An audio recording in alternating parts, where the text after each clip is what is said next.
Selamat datang dan salam sejahtera. Berakhir sudah 3 perlawanan Liga Super untuk tarikh 27 hari bulan April 2023 dengan keputusan-keputusan yang sudah boleh diramalkan oleh ramai penyokong bola sepak tanah air. Kita akan lebih memfokuskan kepada perlawanan yang dianggap perlawanan tumpuan semalam, di antara tuan rumah Sabah FC dan Selangor FC di Stadium Likas pukul 7.30 petang semalam. Kredibiliti pasukan Selangor FC yang berkunjung ke Likas agak memberangsangkan dengan berbekalkan 2 kemenangan yang agak baik, bertemu Sri Pahang FC dan Terengganu FC baru-baru ini. Jurulatih Tan Cheng Ho menggunakan formasi 4-3-3 demi mengekang asakan yang dijangkakan dari pasukan Sabah FC, yang menggunakan formasi 3-4-3 di mana mereka lebih kompak di bahagian tengah. Selangor bermula agak garang dengan percubaan dari ayam tambatan mereka yang sedang meningkat naik ketika ini, iaitu Faizal Halim seawal minit ke-8. Selepas itu Selangor dilihat tenggelam dengan tuan rumah Sabah FC bermain agak kemas. Mereka kerap kali mempersia-siakan peluang yang terhidang. Ini merupakan penyakit yang sering menghantui pasukan Selangor FC dari beberapa musim lagi, jentera serangan yang agak tumpul dan kurang berpengalaman. Ditambah pula dengan ketangkasan penjaga gol berpengalaman Khairul Fahmi C. Mat menjaga gawang Sabah FC.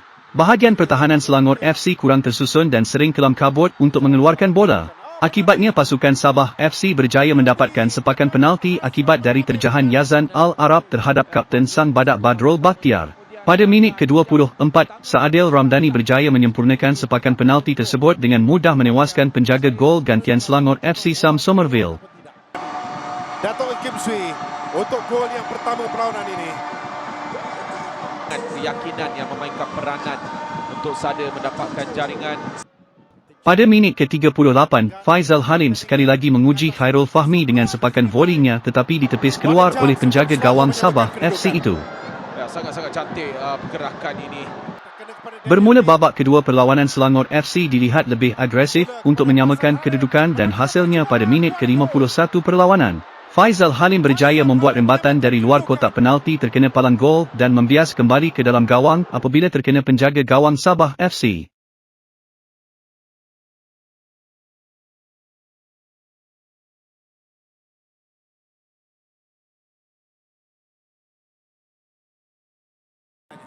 Sabah FC kemudiannya menyerang bertubi-tubi ke kubu Selangor FC dengan menyedari Selangor FC telah memasukkan pemain-pemain pertahanan yang agak muda dan kurang dari segi pengalaman untuk mengawal kubu mereka. Lambungan itu cukup baik. Setelah beberapa asakan ke kubu Selangor FC, Sabah FC telah diberikan sepakan percuma di luar kotak penalti dan siapa lagi jika bukan pakar sepakan percuma mereka, yang berpengalaman Badrul Bakhtiar, yang akan mengambil sepakan tersebut. Hasilnya pada minit ke-65, beliau berjaya menembusi tembok yang dibina oleh 3 pemain Selangor FC. Setelah bola yang ditendang beliau itu disentuh sedikit oleh pertahanan Selangor Syarul Nazim, lalu menerjah gawang sebelah kanan Sam Somerville. Selepas itu Selangor FC cuba bangkit tetapi Sabah FC lebih kemas mengawal permainan sehinggalah whistle penamat dibunyikan pada minit ke-100 perlawanan. Bagi Selangor FC ini adalah kekalahan pertama di tempat lawan dan kekalahan kedua pada musim ini dan mereka harus bangkit dan lebih fokus untuk perlawanan yang akan datang.